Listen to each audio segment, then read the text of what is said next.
আজ হচ্ছে আমাদের ফার্স্ট দিন যেদিন আমরা নতুন বাইক নিয়ে ফার্স্ট বার ঘুরতে যাচ্ছি। হ্যাঁ, নাম্বার প্লেটটা যদিও এখনো পর্যন্ত পাইনি, কিন্তু ওই আর কি হেলমেট পরে দুজন মিলে এদিক ওদিক দিয়ে চলেই যাচ্ছি ঘুরতে।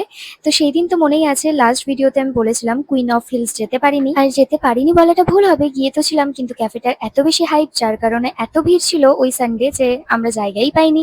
তাই আর কি গুলমাতে এত ক্যাফে চারিদিকে, আমরা একটা ক্যাফেতে গিয়েছিলাম, তোমরা তো দেখেইছো আগের ভিডিও। আর এই দিন কিন্তু সানডে ছিল না, কিন্তু রুফটপে তাও এতটা ভিড় ছিল যে কি বলবো। তাই আমরা রুফটপ থেকে নেমে এই চলে আসলাম কুইন অফ হিলস এর ভেতরে, আরো জায়গা ছিল। এদিক থেকে কিন্তু চারিদিকটা দেখা যাচ্ছিল, যেদিকে ছিল পাহাড় আর পাহাড়।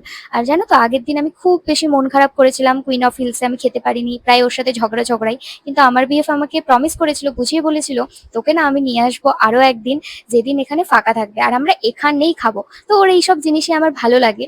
আর ভালোবাসায় তো এটুকুই চাই, রাগ অভিমান তারপরে ভালোবাসা তো থাকবেই। তোমাদের কাছে এরকম মানুষ থাকলে অবশ্যই আমাকে কমেন্টে জানিও। আর আমরা সেদিন অর্ডার করেছিলাম মোমো, তার সাথে ছিল চিকেন থুপ্পা আর ছিল বারবিকিউ চিকেন। থুপ্পাটা বেশি ভালো লাগেনি আমার, কারণ নুডলস গুলো না কি বলে ওটাকে জানি না, প্রচন্ড মোটা ছিল, মোমোটা অ্যাভারেজ ছিল, আর বারবিকিউ চিকেনটা খুব ভালো ছিল। আর ইভিনিং এ কিন্তু এখানে খুবই সুন্দর ভিউ ছিল। আমরা তো খাওয়া দাওয়া করে বেরিয়ে পড়লাম, হেলমেট পরে এখন দুজনেই রেডি। এবার যাব বাড়ি। তো আজকে ভিডিওটা এইটুকুই ছিল। ভিডিওটা ভালো লাগলে অবশ্যই লাইক করে দিও। আর দেখা হচ্ছে নতুন একটা ইন্টারেস্টিং ব্লগে। বাই।